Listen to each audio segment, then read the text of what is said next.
සාදු සාදු සාදු නමස්කාර වේවා බුදුරුවනට සැමදා බුදු හිමි සරණ යමි. නමස්කාර වේවා ධම්රුවනට සැමදා සදහම් සරණ යමි. නමස්කාර වේවා සංඝරුවනට සැමදා මහා සංඝ සරණ යමි. නමස්කාර වේවා තුනුරුවනට සැමදා තිසරණ සරණ යමි. සාදු සාදු සාදු. පළමු කොට ගුරු දේවෝත්තම කල්යාණ මිත්‍ර අපගේ පින්වත් ලොකු ස්වාමීන් වහන්සේට ගෞරවාදර වන්දනාව වේවා. සාදු සාදු සාදු. පූජනීය මහා සංඝරත්නයන් අවසරයි, ශ්‍රද්ධාවන්ත වාසනාවන්ත පින්වතුනි, අංක 298 උඩුහුල්පොත බණ්ඩාරවෙල කැන්මාක් හෝටලයේ අසල යන ලිපිනේ පදිංචි පින්වත් නීතා රාජපක්ෂ මහත්මිය ඇතුළු පින්වතුන්ගේ දායකත්වයෙන් විශේෂයෙන් ඒ අය මේ පින්කමට දායකත්වය දරන්නේ මිය පරලෝකීය දෙමව්පියන්ට ශීමා විතාරණ පුංචි අම්මට, වීරකෝන් බණ්ඩාර ස්වාමි පුරුෂයාට, ලතා රාජපක්ෂ සහෝදරිය, ඇයගේ ස්වාමි පුරුෂයා සහ ඒ සෑම සියලු දෙනාට පින්පෙත් අනුමෝදන් කරන උතුම් චේතනාවෙන් මේ සද්ධර්ම දේශනාවේ ධම්මෝසද සද්ධර්ම දේශනාවේ අනුග්‍රහය දරනවා. මේ ධම්මෝසද සද්ධර්ම දේශනාවෙන් බුදුරජාණන් වහන්සේ මහා කරුණාවෙන් දේශනා කළ සුන්දර ශ්‍රී සද්ධර්මය, සත්‍යයන්ගේ සියලු දුක්ගිනි නසන, මේ සත්‍යාව ශ්‍රේෂ්ඨත්වයට පත් කරවන ශ්‍රී සද්ධර්මය ගැන ඔබට අසන්නට වාසනාව ලැබෙනවා. අපේ බුදුරජාණන් වහන්සේගේ ධර්මය හරි ආශ්චර්යකරයි. ඒ නිසා පින්වතුනි, මේ අහන ධර්මයන් ගැන ඔබ හොඳට හිත පහදව ගන්නට, මේ ධර්මයන් ගැන හිත සන්තෝෂ කර ගන්නට, ධර්මය ගැන හිත සන්තෝෂ කර ගැනීම, හිත පහදව ගැනීම බොහෝ යහපත පිණිස හේතු වෙන එකයි. බුදුරජාණන් වහන්සේ වැඩ ඉන්න කාලේ කෝසලය කියන රට පාලනය කළේ පසේ නදී කොසල් රජුරුවෝ.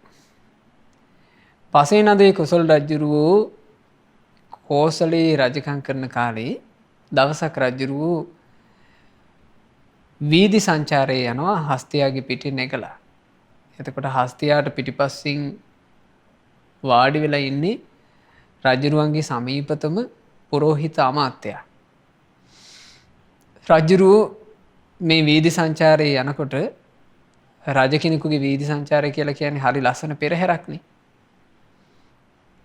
මේක බලන්න දිනෝදාහක් මිනිස්සු, මුළු නගරේම මිනිස්සු පාර අයිනට එනවා.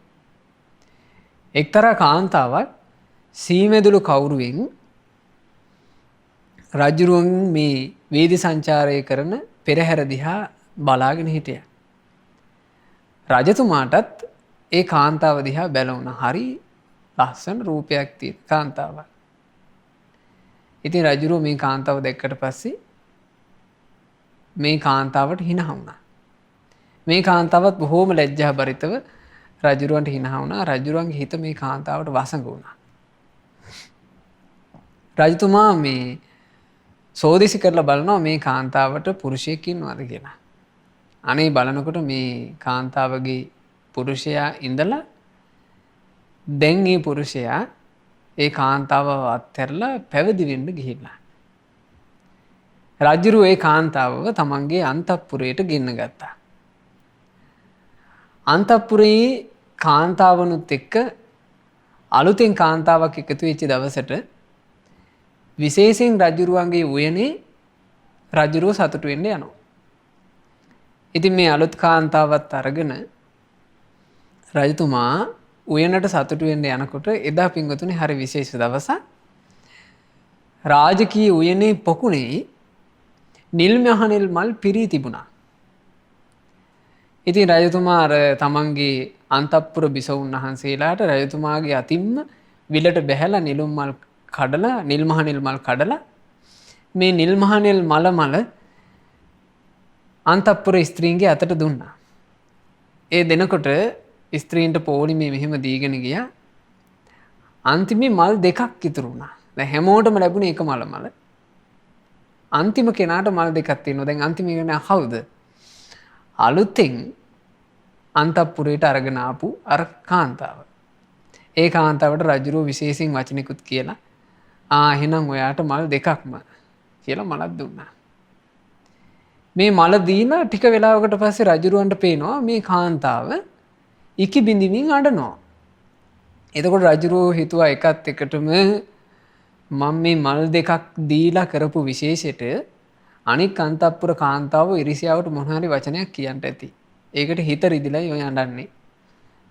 මේ කාන්තාව ගෙනලා අහනවා සොඳුරී මොකෝ ඔයා මේ ඉකි බිඳින්නේ? ඔයාට කවුද මොන හරි කිව්වද කියලා ඇහුවා. කිව්වා නේ දේවේනි මට මේ නිල් මහනෙල් මල සිඹිනකොට ඒ සුවඳට මගේ ස්වාමි පුරුෂයාව මතක් වුණා. අහනවා සොඳුරී මේ නිල් මහනෙල් මලේ සුවඳයි ඔබේ ස්වාමි පුරුෂයාගේ අතර ඇති සම්බන්ධය මොකක්ද? අනේ දේවේනි ඒ මගේ ස්වාමි පුරුෂයා කතා කරනකොට ඔහුගේ මුඛයෙන් ආපු සුවඳ මේ නිල් මහනෙල් මලේ සුවඳයි කිව්වා. එතකොට රජුරෝ විස්මයටපත් වුණා. රජුරෝ කියනවා සොඳුරී යම් දවසක ඔබේ ඒ ස්වාමි පුරුෂයා වුණ ස්වාමින් වහන්සේ මේ සැවැත් නුවර පැත්තේ එහෙම වැඩම කළා කියලා ආරංචි වුණොත් ඒ ස්වාමින් වහන්සේ වැඩිය ගමන් මට දැනුම් දීම කරන්න ඕන කිව්වා. දැන් රජුරවන්ට බලා ගන්න ඕන මේ කියපු කතාව ඇත්තද කියලා. ඇයි පින්වතුනි රජෙක් වුණත් පිළිගනීද මේ කටකින් මුඛයකින් නිල් මහනෙල් මල් සුවඳක් ඒවි කියලා. ඉතින් කාලේ ගත වෙලා අර ස්වාමීන් වහන්සේ චාරිකාවේ වඩින අතරේ සැවැත් නුවරට චාරිකාවේ වැඩම කළා. සැවැත් නුවරට වැඩම කරලා දැන් ජේතවනාරාමේ වැඩ ඉද්දී ඕන්න අර කාන්තාවට ආරංචි වුණා තමන්ගේ ස්වාමි පුරුෂයාව සිටි ඒ ස්වාමීන් වහන්සේ ඔන්න වැඩම කරලා කියලා රජුරවන්ට දැනුම් දුන්නා. රජතුමා විශේෂයෙන් මේ ස්වාමීන් වහන්සේට ධර්ම දේශනාවකට ආරාධනා කළා රජමාලිගාවේ. ඒ ධර්ම දේශනාවට වෙනම මාලිගාව සූදානම් කළා. කොහොමද සූදානම් කළේ? පුංචි කාමරයක් ගත්තා බණ අහන්න. රාජකීය පිරිසත් අන්තఃපුර බිසවුන් වහන්සේලාත් තමයි එදා බණ අහන්න, වෙන කවුරුත් සම්බන්ධ වෙන්නේ නැහැ. මේ කාමරය තුල තියෙනවාද යන්තාක් සුවඳ වර්ග ඔක්කොම ටික අයින් කළා. එදා අන්තఃපුර බිසවුන් වහන්සේලාට බණ අහන්න එද්දි සුවඳ විලවුන් තවරාගෙන යන්න තහනම් කළා. දැන් රජුරවන්ට ඕනකම තියෙන්නේ මේ ස්වාමීන් වහන්සේගේ මුඛ ගන්ධය මොකක්ද කියලා බලන්න. ඉතින් ධර්ම දේශනාවට වැඩම කරලා ඒ ස්වාමීන් වහන්සේ බණ කීම පිණිස මුව විවර කරනකොට පින්වතුනි ආශ්චර්යයි අద్භූතයි. නිල් මහනෙල් මල් සුවඳින් අර කාමරේ පිරී ගියා. රජතුමාට අදහා ගන්න බෑ.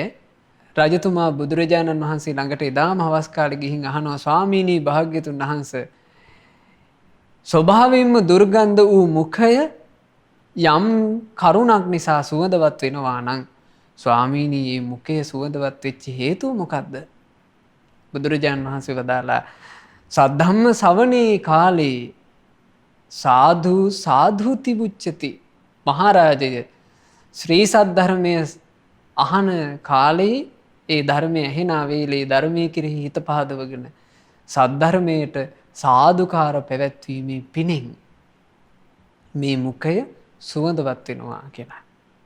ඒ නිසා පින්වතුනේ ඒ බඳු ආශ්චර්යයි ශ්‍රී සද්ධර්මය. ඒ නිසා හොඳට හිත පහදව ගන්න.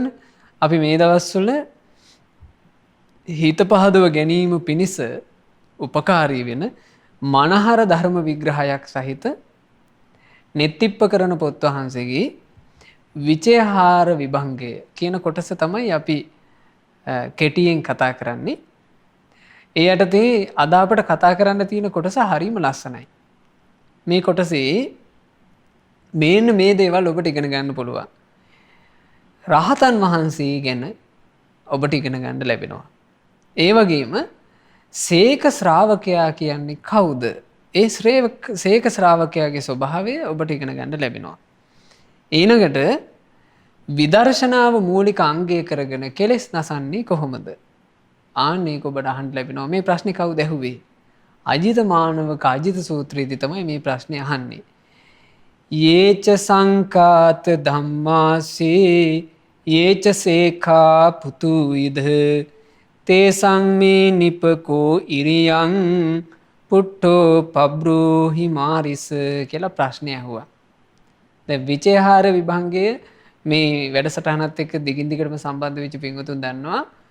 විචයහාරය කියලා කියන්නේ ශ්‍රී සද්ධර්මයේ කරා පමුණුවන එක ක්‍රමයක්. ඒ කියන්නේ ධර්මයේ විමසීම. දැන් මේ ගාථාව පදයෙන් පදේ විමසන්න ඕනයි. මේ ඇහුවේ ප්‍රශ්නයක්. මේ ප්‍රශ්නේ විමසන්න ඕන. බලන්න මේ පොත් වහන්සේගේ පදේ විමසීම ප්‍රශ්නේ විමසීම කරන හැටි. මේ අසන ලද ප්‍රශ්නයේ පද 3ක් තිබෙනවා කියනවා. ඒ පද 3න්ම අහන්නේ ප්‍රශ්න 3ක්. ඒ ප්‍රශ්න 3 මොනවද? සිය නුවණින් අවබෝධ කරගත් ධර්මයේ ඇති අසේක ශ්‍රාවකයෝ වෙද්ද කියලා පදයක් තියෙනවා. යේච සංඛාත ධම්මාසය කියන පදය. ඒකෙන් අහන්නේ රහතන් වහන්සේලා ගැන. ඔන්න ප්‍රශ්න එක පදයක් විසඳගත්තා. යේච සේඛා පුතු විද කියලා දෙවනියට අහනවා මෙහි නිවන් මඟ හික්මෙන බොහෝ ශ්‍රාවකයෝ වෙද්ද කියලා. ඒ අහන්නේ නිවන් මගේ හික්මෙන සේක භික්ෂුව ගැන. සේක ශ්‍රාවකයා ගැන. තුන්වෙනි අහනවා තේසම් මේ නිපකෝ ඉරියම් පුට්ටෝ පබ්‍රෝහි මාරිස. මේ මාරිස කියලා කිව්වේ දුක් නැති මුනිදුනි නිදුකාණෙනි. මම මේ අහන්නේ ඒ රහතන් වහන්සේත් අනෙක් සේක ශ්‍රාවකයන් වහන්සේලාත් විදර්ශනාවෙන් යුතුව නිවන් මගේ හික්මෙන වැඩපිළිවෙල වදාරන සේක්වා කියලා. මෙන්න මේ තුන තමයි මේ ප්‍රශ්نين අහන්නේ. එතකොට මේ ගාථාව තුල තියෙන පදයෙන් විමසූ ප්‍රශ්න තුන තමයි රහතන් වහන්සේ ගැන අහනවා, සේක භික්ෂුව ගැන අහනවා, නිවන් මගේ හික්මෙන වැඩපිළිවෙල ගහන අහනවා. ඕන බුදුරජාණන් වහන්සේ ගාථාවෙන්ම එයට පිළිතුරු වදාලා. කාමේසු නාබිගිච්ඡේය මනසා නාවිලෝසියා කුසලෝ සබ්බ ධම්මානං සතෝ භික්ඛු පරිබ්බජේ කියලා බුදුරජාණන් වහන්සේ පිළිතුරු ගාථාව වදාලා. එතකොට පිළිතුරු ගාථාවත් විචයහාරයේ යටතේ පදයෙන් පදය පිළිතුරු විමසන්න ඕන. බලන්න මේ පදයෙන් පදේ පිළිතුරු විමසද්දී කොයිතරම් ලස්සන ධර්ම කාරණා ඉස්මතු වෙනවාද. අපගේ බුදුරජාණන් වහන්සේ ගැන මෙහි හරි ලස්සනට විස්තර වෙනවා. බලන්න විස්තර කරනවා. භගවතෝ සබ්බං කාය කම්මං ඥාන පුබ්බංගමං ඥානානෝ පරිවත්ති. භාග්‍යතුන් වහන්සේගේ යම් කායික ක්‍රියා තියෙනවාද ඒ සියලු කායික ක්‍රියා ඥානය මුල් කොට ඥානය අනුවම පවතින්නේය. බලන්න අපගේ භාග්‍යතුන් වහන්සේ. උන්වහන්සේ සර්වඥතා ඥානය තුළට පැමිණිලා හිටියේ. බුදුරජාණන් වහන්සේගේ සර්වඥතා ඥානය කියලා කියන්නේ බුදුරජාණන් වහන්සේට මේ ලෝකේ වැහිච්ච කිසිවක්ම නැහැ. බුදුරජාණන් වහන්සේ අවබෝධ නොකළ කිසිවක්ම නැහැ. බුද්ධ දේශනාවේ තියෙනවා ඒ බුදුරජාණන් වහන්සේගේ සර්වඥතා ඥානය ගැන. බුදුරජාණන් වහන්සේ කියලා කියන්නේ නතස්ස අදිට්ඨ මිදත්ති කංචී. මේ ලෝකේ උන්වහන්සේ නොදුටු යමක් නැත. න අවිඥානම ජානිතබ්බං. මේ මුළු මහත් ලෝකයේ තුල බුදුරජාණන් වහන්සේ නොදන්නා කිසිවක් නැත. සබ්බං අභිඥාය යදත්ත ඤෙය්‍යං. සියල්ලම ඒ අයුරින්ම අවබෝධ කරපු නිසා බුදුරජාණන් වහන්සේට සියල්ල දක්නා ඇස සර්වඥ කියලා කියනවා. ඒ සර්වඥ වූ බුදුරජාණන් වහන්සේගේ යම් කිසි කායික ක්‍රියාවක් තියෙනවද? ඒ සියල්ල තිබෙන්නේ ඥානය මුල් කරන් කියනවා. සියලු වාචසික ක්‍රියාවෝ භාග්‍යතුන් වහන්සේගේ ඥානය මුල්ලංගේ කොටම ඇත්තේය.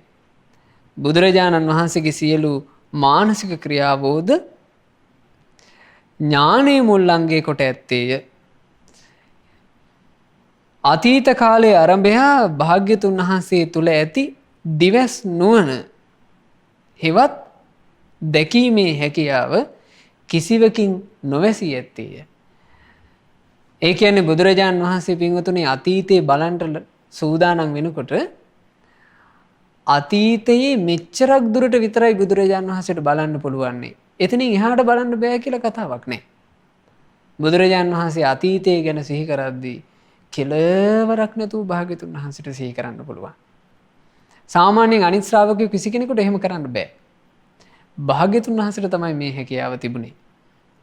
බුදුරජාණන් වහන්සේ අතීතයේ සිහි කරනකොට අතීතං සබ්බං.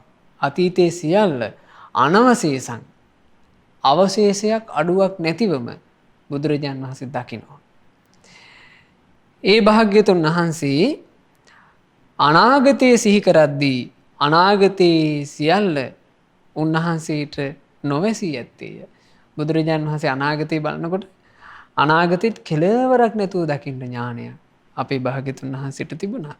වර්තමාන කාලයේ ආරම්භය වුවද භාග්‍යතුන් වහන්සේගේ උතුම් ඥාන දර්ශනය කිසිවකින්ම නොවැසී ඇත්තේය. බුදුරජාණන් වහන්සේට තිබුණේ අනාවරණ ඥානය. කිසිවකින් වැහිලා නැහැ. පින්වතුනි අපට සතුටු වෙන්න පුළුවන්. අපට සරණ යන්න ලැබුණේ ඒ බඳු අනාවරණ ඥාන ඇති සර්වඥ බුදුරජාණන් වහන්සේ නමක්.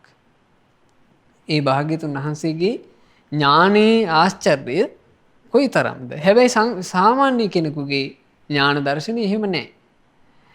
සාමාන්‍ය කෙනෙකුගේ ඥාන දර්ශනය එහෙම නැති වෙන්නේ ඒ ඥාන දර්ශනය නොපැවැත්ම පිණිස හේතු වෙන දේවල් සාමාන්‍ය කෙනෙකුගේ ජීවිතේ උපදිනවා. ඥාන දර්ශනයේ නොපැවැත්මට හේතු මොනවද? අනිත්‍ය පිළිබඳවත් දුක පිළිබඳවත් අනාත්මය පිළිබඳවත් යම් අනවබෝධයක් ඇද්ද? සත්‍ය ස්වභාවය නොදකීමක් ඇද්ද? මේ හේතුවෙන් ඥාන දර්ශනය නොපවතින්නේය. ඒ කිව්වේ අනිත්‍ය දුක්ඛ අනාත්ම කියන මේ යථාර්ථය යමෙක් දකින්නේ නැද්ද? ඒ පිළිබඳව නොදැනීමක් ඇද්ද? ඒ යථාර්ථයේ නොදකින නිසා නොදන්නා නිසා ඔහුට ඥාන දර්ශනයක් නැහැ. මේ ලෝකේ බුදුරජාණන් වහන්සේ තමයි අනිත්‍ය දේ අනිත්‍යයි කියලා වදාළේ. දුක් දේ දුකයි කියලා යථාර්ථය වදාළේ. අනාත්ම දේ තමන්ගේ වසඟේ පවත්වන්න බැරි දේ අනාත්මයි කියලා වදාළේ බුදුරජාණන් වහන්සේ. ඒක බුදුරජාණන් වහන්සේ දේශනා කළා සීහෝපම කියන සූත්‍රයේ. සීහෝ භික්කවේ මිග රාජා. මහණෙනි කැලේ රජා සිංහයා. සායන්න සමයන් ආසයා නික්කමති. මේ සිංහරාජයා හවස් කාලේ තමන්ගේ ගුහාවෙන් එළියට පිවිසෙනවා. ගුහාවෙන් එළියට ඇවිල්ලා චතුද්දිසං අනුවිලෝකේති. හොඳට සිව් දිසාව බලනවා කියනවා.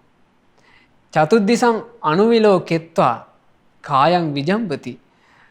සිව් දිසාව බලලා මේ කයේ කේසර හොඳට හොලවනවා. ඒ කරලා තික්කත්තුන් සීහනාදං නදති. 3 වතාවක් මේ සිංහයා මහා සිංහ ගර්ජනාව සිංහනාදය කරනවා. මේ සිංහනාදය කරනකොට යම් කිසි සත්වයෝ ඉන්නවාද සිංහයන් නොවන ඒ සත්වයෝ සියලු දෙනා තැති ගන්නවා කියනවා. මේ වනයේ ඇසුරු කරගෙන ඉන්නවා නම් පක්ෂීන් සිංහ ගර්ජනාව ඇහෙනකොට උන් පුළුවන් තරම් අහසේ ඉහළට ඉගිලෙනවා කියනවා.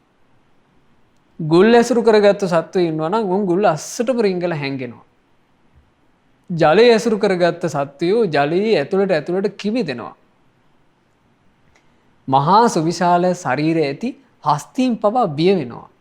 කොටින්ම කියනවා රජුගේ මාලිගාවේ හොඳට දමනය වෙච්ච හස්ති රාජයෝ පවා බීතියට පත් වෙලා දන්වැල් කඩාගෙන දඟලන්න පටන් ගන්නවා කියනවා සිංහ ගර්ජනාව ඇහිති බය වෙලා. බුදුරජාණන් වහන්සේ තාන්ගේ සිංහ රාජයා වගේ.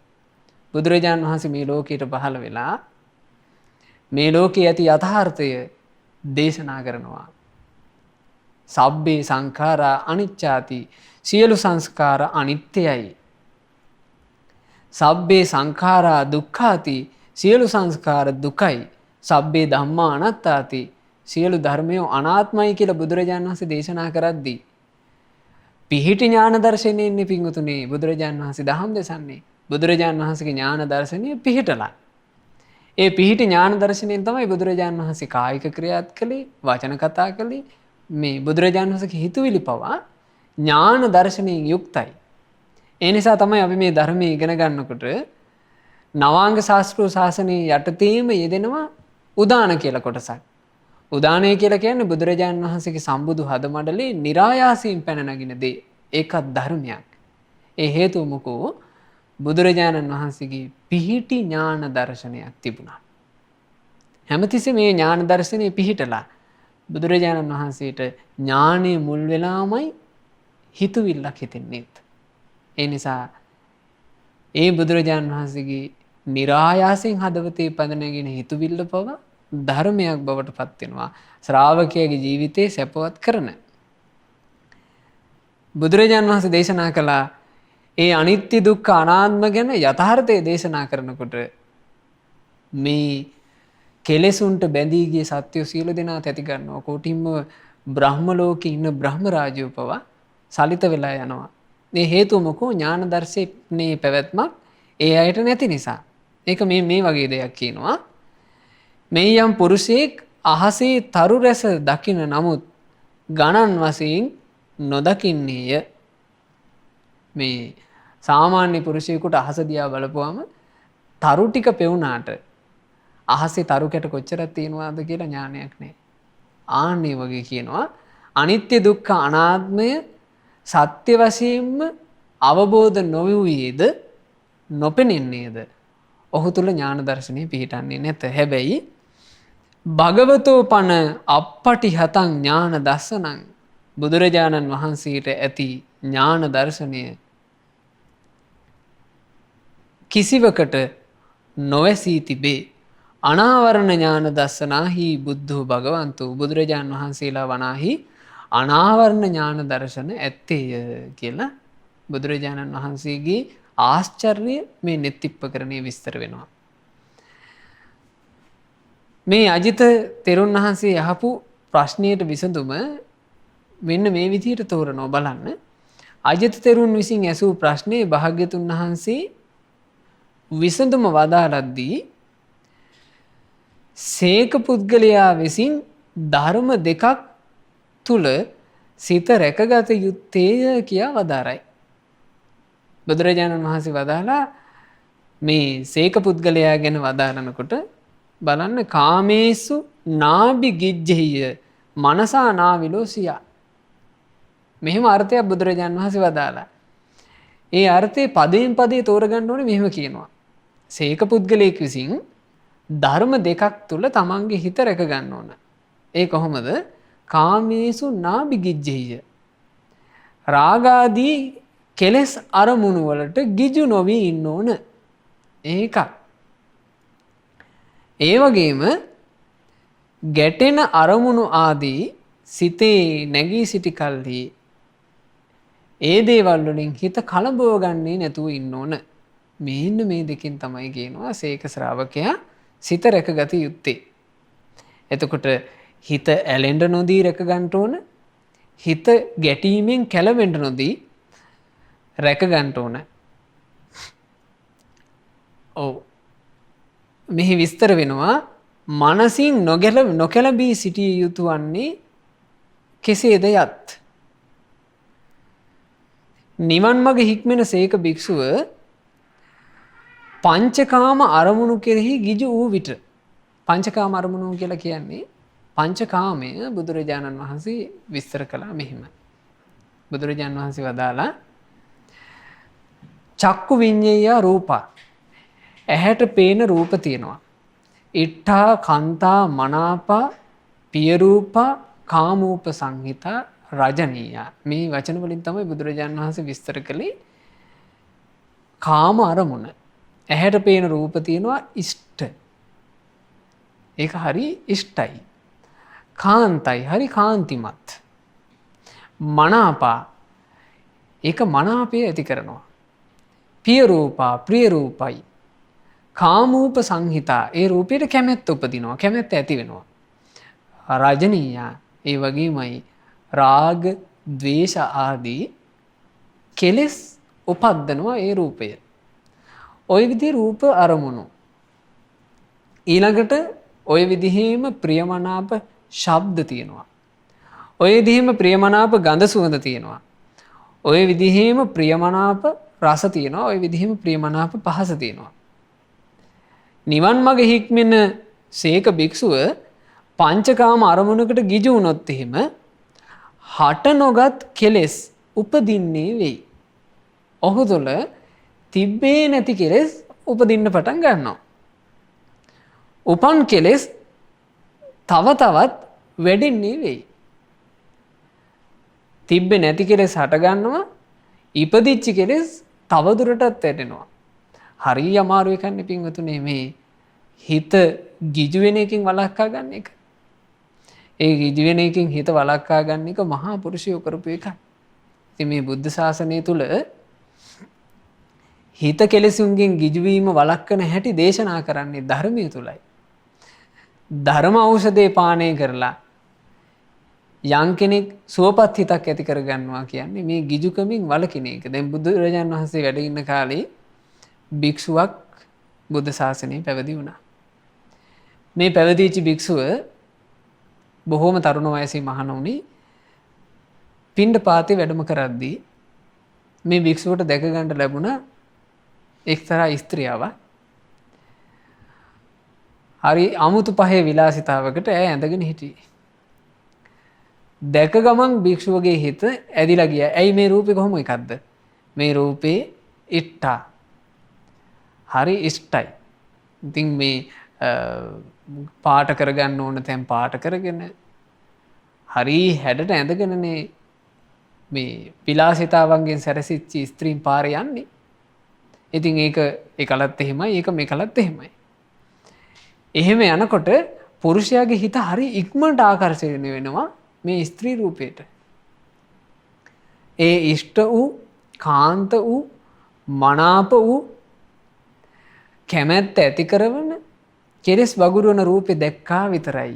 භික්ෂුවට ඉන්ද්‍රිය රැක ගන්න බැරුව ගියා ඇවිස්සුණා. දැන් මොකද උනේ? භික්ෂුව තුල මේ වෙනකල් තිබෙන්නේ නැති කෙලෙසයක් දැන් හට ගන්නවා. මෙච්චර කාලයක් හොඳට මේ බණ භාවනා කරගෙන වතපිළිවෙත කරගෙන පැවිද්ද හිටියා. දැන් කෙලෙස් ඉපදිලා. දැන් ඕන කරගන්න බෑ. දැන් සාමාන්‍යයෙන් මේ අපි මේ ධර්ම කතාව කරනකොට පින්වතුන්ට හොඳට සිහි කරගන්න පුළුවන් තමන්ගේ ජීවිතේ මේ වගේ සිද්ධි ඕන තරම් වෙලා ඇති. සමහර විට හොඳට ඔන්න බස් එකකවත් වාඩි වෙලා එහෙම නැත්නම් වාහනයක වාඩි වෙලා ඔබ ධර්මයක් මෙනෙහි කරමින් යනකොට ඕන පාරේ තියෙන මොකක් හරි රූපයක් දැකලා ඒ රූපෙට හිත ගියා. ඒ මොහොතේ ඉඳන් අර කරමින් ගියපු භාවනාව අමතක වෙනවා. වෙන කෙලෙස් සහගත අරමුණු හටගන්නේ නැද්ද? හට ගන්න පටන් ගන්නවා. ඉතින් මේ භික්ෂුවට මේක වුණා. භික්ෂුගේ හිත කැළඹුණා. දැන් හිත පවත්ව ගන්න පුළුවන් කමක් නැහැ. හට නොගත්ත කෙලෙස් උපදිනවා. ඉපදිලා තියෙන කෙලෙස් ඉපදිලා දුරු කරගන්න බැරුව හිටපු කෙලෙසුත් දැන් වැඩෙනවා. අමාරුයි පැවිද්දේ ඉන්න. බුදුරජාණන් වහන්සේ ළඟට ගිහින් කිව්වා නේ ස්වාමීනි භාග්‍යතුන් වහන්සේ මට හරි අපහසුයි මේ පැවිද්ද කරන්නට. මං ස්වාමීනි ගිහි වෙන්න කල්පනා කළා. එතකොට බලන්න මේ රූපයක් විසින් කොච්චර ඈතට අරන් ගියාද කියලා. මහා කරුණික බුදුරජාණන් වහන්සේ හිටපු නිසා බේරුණා. බුදුරජාණන් වහන්සේ වදාලා ඇයි මොකෝ භික්ෂුව මොකක් හරි අරමුණක් දැකලා ඉන්ද්‍රිය බිඳගත්තද කියලා ඇහුවා. කිව්වා අනේ ස්වාමීනි මම ගමට පිණ්ඩපාතේ වඩිද්දි මෙහෙම ස්ත්‍රී රූපයක් දැක්කා නෝ කිව්වා. කිව්වා භික්ෂුව ඔබ වගේ අය ගැන කවර කතාවද? මහා පුරුෂයෝ පවා ඔය කාම අරමුණ ඉස්සරහා අසරණ වුණා කිව්වා. එතකොට මේ භික්ෂුව අහනවා ස්වාමීනි භාග්‍යතුන් වහන්සේ ඒ මහා පුරුෂයෝ කාම අරමුණේ අසරණ වෙච්ච කතාව මොකක්ද? ආන්න එතකොට අද මේ කතා කරපු දහම් කතාවේ අපි ඉගෙන ගත්ත බුදුරජාන් වහන්සේට තියෙනවා ඥාන දර්ශනයක්. අතීතයේ දේශ බලද්දී කෙලවරක් නැතුව බලන්න පුළුවන්. අන්නේ ඥානය ඇති බුදුරජාන් වහන්සේ තමන් වහන්සේගේ අතීත ජීවිතයක් වදාලා. අතීතයේ අපේ මහබෝසතාණන් වහන්සේ පින්වතුනේ අභිඥා සහිත මහා ඍෂිවරයෙක් වෙලා ඉපදිලා තියෙනවා. ඒ ඍෂිවරයෙක්ව වාසය කරන කාලේ මේ ඍෂිවරයා ගමට වඩින්නේ නැහැ. හැබැයි කාලයකට පස්සේ මේ ලුණු ඇඹුල් අවශ්‍යතාවයට ඕන්න ගම්මානයට වැඩම කරලා නගරයේ එදා පිඬුසිඟාහෙම ගිහිල්ලා විවේක ගන්න ස්ථානයක් බැලුවා. එතකොට උන්වහන්සේගේ හිත පැහැදුනේ රජුරුවන්ගේ රාජකීය උයනට. එදා රාජකීය උයනේ විවේක ගන්නකොට රජුරුවොත් එදා උයනට ඇවිල්ලා. මේ උතුම් ශ්‍රමණයන් වහන්සේව ඍෂිවරයන් වහන්සේව දැක්කට පස්සේ රජුරුවන්ගේ හිත පැහැදුනා. රජතුමා ගිහිල්ලා කතා බහ කරලා රජතුමා ආරාධනා කළා අනේ ස්වාමීනි මම හරි ආසයි මේ රාජකීය කටයුතු කරගෙනම උතුම් ශ්‍රමණයන් වහන්සේ නමකට අපෝපස්ථාන කරලා පිණුත් කරගන්නට. ඒ නිසා ස්වාමීනි මං කෙරෙහි අනුකම්පාවෙන් ඔබ වහන්සේ අදින් පස්සේ ආයි වනයේට වඩින්න එපා. ස්වාමීනි මේ රාජකීය උද්‍යානයේ කිසි කරදරයක් නැහැ. ඔබ වහන්සේ වැඩ ඉන්න කිව්වා. ඉතින් ආරාධනාව පිළිගත්තා. ආරාධනාව පිළි අරගෙන රජුරුවෝ හැමදාම මාලිකාවේ දම්පැන් පූජා කරනවා. දානේ ගන්න මේ ඍෂිවරයා එන්නේ අභිඥා බලයෙන්. අහසෙන් එන්නේ. අහසෙන් ඇවිල්ලා දානේ පිළි අරගෙන ආයේ අහසෙන්ම වඩිනවා. ඔය අතරේ රජුරුවන්ට යෙදුනා කියනවා පින්වතුනි යුද්ධයක්. ඒ යුද්ධයේ යෙදුනාට පස්සේ රජුරුවෝ යුද භූමියට යන්න ඕන.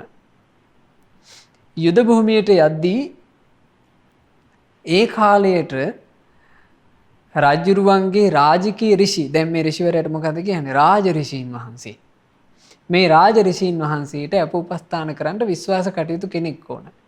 රජුරුවන්ට වෙන කවුරුත් විශ්වාස වුණේ නැහැ. රජුරුවෝ තමන්ගේ අගබිසවට කතා කරලා කිව්වා අගබිසව හරි ලස්සන රූපයක් තිබ්බ කෙනෙක්. ඇයට කතා කරලා කිව්වා සොඳුරි රාජකීය ඍෂීන් වහන්සේට මං උපස්ථාන කළා වගේම ඔබ හොඳට දානෙන් අපෝපස්ථාන කරන්න ඕන කිව්වා. ඉතින් හොඳයි කියලා බාරගත්තා. දැන් රාජකීය ඍෂීන් වහන්සේ වෙනදා වගේම මාලිගාවට දානේ වඩිනවා. ඒ දානෙට වැඩලා බිසෝන් වහන්සේ දම්පැන් පිළිගන්නවාම ඒ දානෙත් අරගෙන ආයෙ වැඩම කරනවා. දවස් දෙකක් මෙහෙම බිසෝන් වහන්සේ පිදු දානේ වැළඳුවා. ඊළඟ දවසේ ඍෂීන් වහන්සේ චුට්ටක් පරක් වුණා වැඩම කරන්නට. බිසෝන් වහන්සේ දානේ හදලා ඍෂීන් මේ රාජකීය ඍෂීන් වහන්සේ වඩිනකම් බලාගෙන ඉන්නවා. බලාගෙන ඉද්දී පින්වතුනේ පුටුවක හාන්සි වෙලා හිටියේ බිසෝන් වහන්සේට එහෙම නිින්ද ගියා. මේ නිින්ද ගිහිල්ලා ඉන්නකොට තමයි රාජ ඍෂීන් වහන්සේ අහසින් වඩින්නේ. ඒ අහසින් වඩිද්දී අර හුලම් පාරට මේ සිවුර හෙලවෙන සද්දේ බිසවට ඇහුණා. ඇහිලා අනේ ඍෂීන් වහන්සේ වැඩලා නොවේ කියලා කලබලින් නැගිටිනකොට මේ උඩුකයට පොරවගෙන හිටපු වස්ත්‍රය යාන්තමට මෑත් වුණා. ඒ වස්ත්‍රය ඈත් වෙනකොට ඍෂීන් වහන්සේ මේ බිසෝන් වහන්සේගේ ශරීරයේ උඩුකය කොටස යන්තමට දැක්ක ගමන් ඉන්ද්‍රිය අසංවර වුණා. හිත කැළඹුණා. එහෙම අර තිබුණ අවිඥා ආදී සියල්ල පිරිහි ගියා. එතකොට බලන්න පංචකාම අරමුණකට ගිජු වුණාම හට නොගත් කෙලෙස් හට ගන්නවා, ඉපදිච්චි කෙලෙස් තවත් වැඩි වෙලා යනවා. මේක පින්වතුනේ නිවන් මාගේ හික්මෙන, ඒ කියන්නේ මේ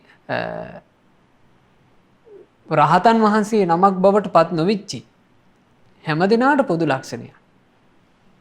පංචකාම අරමුණක් හිතට ආපුවම ඒ පංචකාම අරමුණට ඔහු ගිජු වුණොත් එහෙම ඒ ගිජු වූ හිතේ හට නොගත්ත කෙලෙස් උපදිනවා, උපන්න කෙලෙස් තවදුරටත් වැඩි යනවා. ඒ වගේමයි කියනවා යමෙක් ද්වේෂයෙන් කැළඹී ගිය කල්හි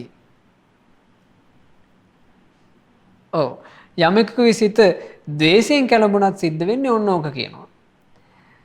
යමෙකුගේ සිත ද්වේෂයෙන් ගැටුණොත් ඒ හිත ද්වේෂයෙන් ගැටුණාමත් නෝපන් කෙලෙස් උපදිනවා, උපන්න කෙලෙස් පවා වැඩෙනවා. හැබැයි නිවන් මාගේ හික්මෙන සේක කෙනෙක් ද්වේෂයෙන් කැළඹී ගිය සිතුවිලි නැති කල්හි පංචකාම අරමුණු වලටද ඔහු ගිජු නොවී සිටිනා කල්හි ඔහු තුළ නෝපන් පාපී අකුසල් නූපද වීම පිණිස කැමැත්ත උපදින්නේය. පංචකාම අරමුණු වලට හිත ගොදුරු වෙද්දී හිත කලඹවා ගන්නේ නැතුව කෙනෙක් වාසය කරනවා නම් මනසින් නොකැළඹී ඉන්නවා කියලා කියන්නේ ඒකට. හිත කලඹවා ගන්නේ නැත්තම්, ගැටෙන අරමුණේ ගැටෙන්නේ නැත්තම්, ගිජු වෙන අරමුණේ ගිජු වෙන්නේ නැත්තම් ආන් නිබඳු කෙනා තමයි කියනවා පාපී අකුසල් දහම් දුරු කිරීම පිණිස කැමැත්ත උපදවන්නේ, උත්සාහවත් වෙන්නේ, වීරිය පටන් ගන්නේ, ඒ උදෙසා හිත දැඩි කොට ගන්නේ, වීරියෙන් යුක්තව අකුසල් ප්‍රහාණය කරන්නේ. මෙහිලා නූපන් පාපී අකුසල් කියලා කියන්නේ මොනවද? දැන් අපි අකුසල් කතා කරනකොට අපි කියනවානේ නූපන් වීරිය යුක්ත කෙනා නූපන් පාපී අකුසල් නූපදවන්නේ කියලා. මොනවද පින්වතුනි නූපන් පාපී අකුසල් කියන්නේ? ඉපදිච්චි නැති පාපී අකුසල් කිව්වේ මොනවද? පංචකාම අරමුණු පිළිබඳ විතර්කයෝය. නූපන් පාපී අකුසල් කියලා කියන්නේ කාම විතර්ක. එතකොට පංචකාම අරමුණු සම්බන්ධයෙන් යම් විතර්ක තිබෙනවාද ඒ විතර්ක පාපී අකුසල්. ව්‍යාපාද අරමුණු පිළිබඳව විතර්කයෝ වෙද්ද ව්‍යාපාද විතර්ක, එයත් පාපී අකුසලයක්. හිංසා විතර්ක, මේවත් පාපී අකුසල්.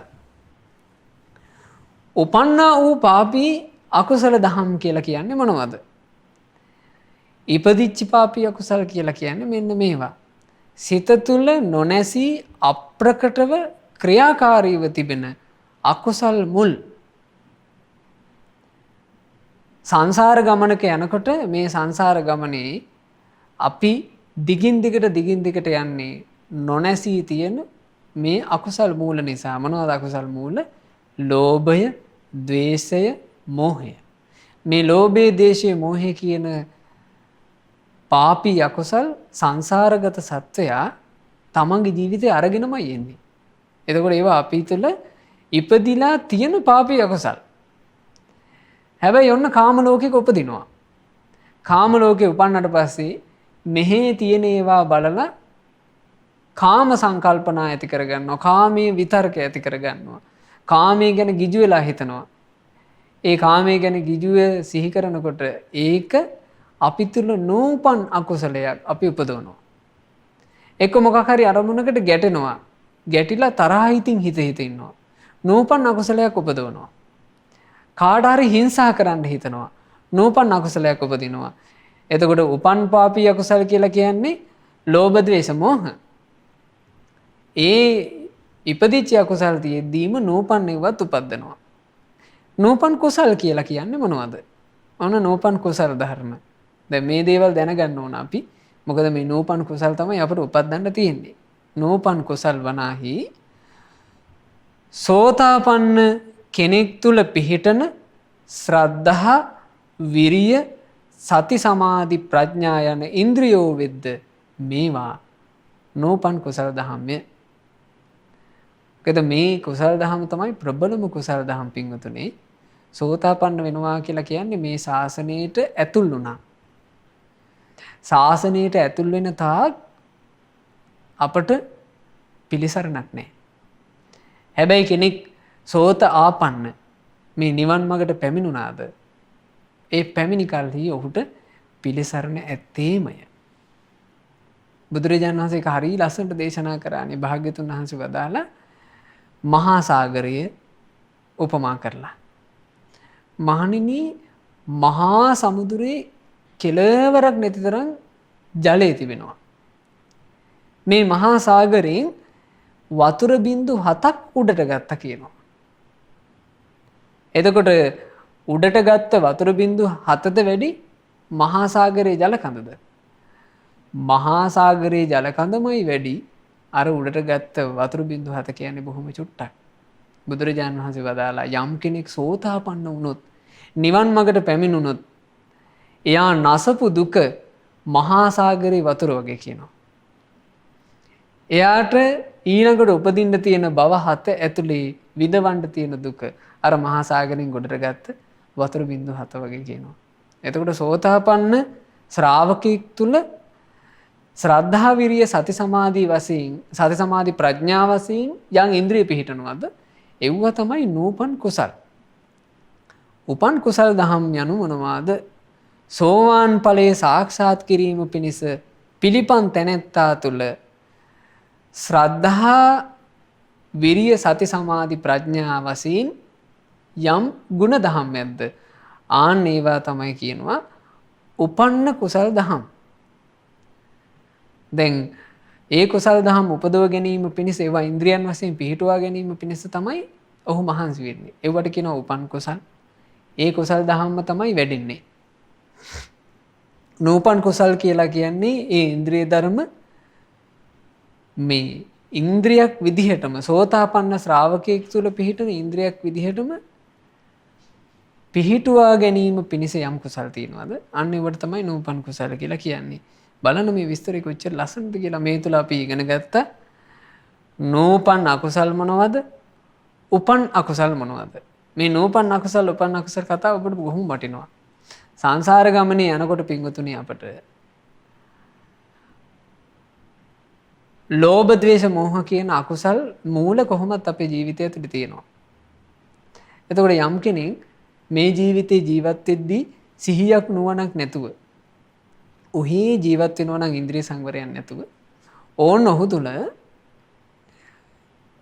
නූපන් පාපී අකුසල් වන කාම සංකල්පන, ව්‍යාපාද සංකල්පන, හිංසා සංකල්පන මුල් කරගත් අකුසලුත් වැඩෙනවා. එතකොට නූපන් අකුසලුත් වැඩෙනවා සිහිනුවන නැති කෙනාට. ඉපදිලා කොහොමත් ඉපදිලා තියෙන අකුසල් ලෝභ, ද්වේෂ, මෝහ කියන ඒවා තවදුරටත් වැඩෙනවා. එතකොට ධර්මයේ හැසිරෙන ශ්‍රාවකයාට වාසනාව ලැබෙනවා නූපන් අකුසල් දහම් නූපදවා ඉන්න. මොකද සිහිනුවන නිසා. ඉපදිලා තියෙනවා නම් ලෝභ, ද්වේෂ, මෝහ ආදී අකුසල් ධර්මයේ හැසිරෙන කෙනා කරන්නේ ඒ ටිකත් දුරු කර වාසය කරන එක. බලන්න මේ ගැන හරි ලස්සනට විස්තර කරනවා. යම් කුසලයකින් පංචකාම අරමුණු පිළිබඳ විතර්කයන් වළක්වයිද මෙය සිහිය හෙවත් සති ඉන්ද්‍රියයි. කුසලයක් තමයි සති ඉන්ද්‍රිය. ඒ කුසල් බලයෙන් පංචකාම අරමුණු පිළිබඳව විතර්ක කාමයේ ගැන හිත ඉන්න එක වළක්වනවා නම් ඒකට කියනවා සති ඉන්ද්‍රිය. යම් කුසලයකින් ව්‍යාපාද අරමුණු පිළිබඳව විතර්කයන් වළක්වයිද මෙය සමාධි ඉන්ද්‍රියයි. ව්‍යාපාදයෙන් ඇවිස්සෙන විතර්ක යම් කුසලයකින් වළක්වනවද ඒක තමයි කියනවා මෙතන සමාධි ඉන්ද්‍රිය.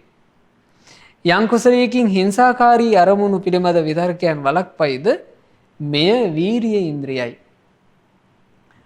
නූපන් අකුසල් හටගන්න නොදී හිංසාකාරී විතර්ක යම් කුසලයකින් වළක්වගෙන ඉන්නවද? ඒක තමයි කියනවා ඒ කුසලයේ තමයි කියනවා විරිය ඉන්ද්‍රිය.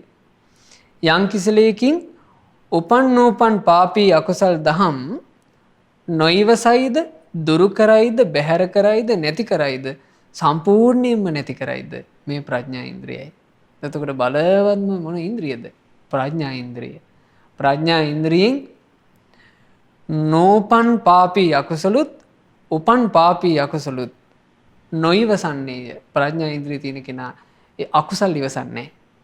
ඒ අකුසල් දුරු කරන්නේය, බැහැර කරන්නේය, නැති කරන්නේය, සම්පූර්ණයෙන්ම අභාවයට පත් කරවන්නේය. ඒ නිසා තමයි බුදුරජාන් වහන්සේ වදාළේ පඤ්ඤා නරාණං රචනං. ප්‍රඥාව තමයි මේ ලෝක සත්වයාට මේ මනුස්සයාට තියෙන වටිනාම දේ. පඤ්ඤා අනුත්තරා ආභා. ප්‍රඥාව තමයි අනුත්තරීය ආලෝකය. ඒ ප්‍රඥාවට වැඩිතරම් වූ වෙන කිසිවක් නැහැ. ප්‍රඥාවෙන් තමයි මේ ශ්‍රාවකයා කෙලෙස් කපා දමන්නේ. හරි ලස්සන කාරණාවක්. මේ සතර ඉන්ද්‍රියන් පිළිබඳව භාග්‍යතුන් වහන්සේගේ අවබෝධය සම්භූ ඥානයෙන් ලද බවට ශ්‍රද්ධාවෙන් අදහා ගැනීමක් ඇද්ද බැස ගැනීමක් ඇද්ද? මේ වනාහි ශ්‍රද්ධා ඉන්ද්‍රියයි. බුදුරජාණන් වහන්සේ නමකගේ සම්බුද්ධ ශාසනය මුණ ගැහුණු නිසා තමයි අපි මේ ඉන්ද්‍රිය ධර්මයන් ගැන මේ විදිහට ඉගෙන ගන්නේ. එතකොට සති ඉන්ද්‍රිය, සමාධි ඉන්ද්‍රිය, වීරිය ඉන්ද්‍රිය, ප්‍රඥා ඉන්ද්‍රිය වශයෙන් මේ ඉන්ද්‍රිය ධර්මයන් බුදුරජාණන් වහන්සේ ස්වයංභූ ඥාණයෙන් අවබෝධ කරගත්තා කියලා ශ්‍රද්ධාවෙන් බැස ගන්නවද? ශ්‍රද්ධාවෙන් පිළිගන්නවද? ආන්න ඒක තමයි කියනවා ශ්‍රද්ධා ඉන්ද්‍රිය. එතකොට මේ ශ්‍රාවකයා තුළ ශ්‍රද්ධා, විරිය, සති, සමාධි, ප්‍රඥා කියන ඉන්ද්‍රියෝ සියල්ලම පිහිටලා. බලන මේ එක ගාථාවකින් ධර්මයේ හැසිරෙන ශ්‍රාවකයාගේ ජීවිතය ගැන සම්පූර්ණ විග්‍රහයක් බුදුරජාණන් වහන්සේ හකුළු වල දේශනා කරනවා.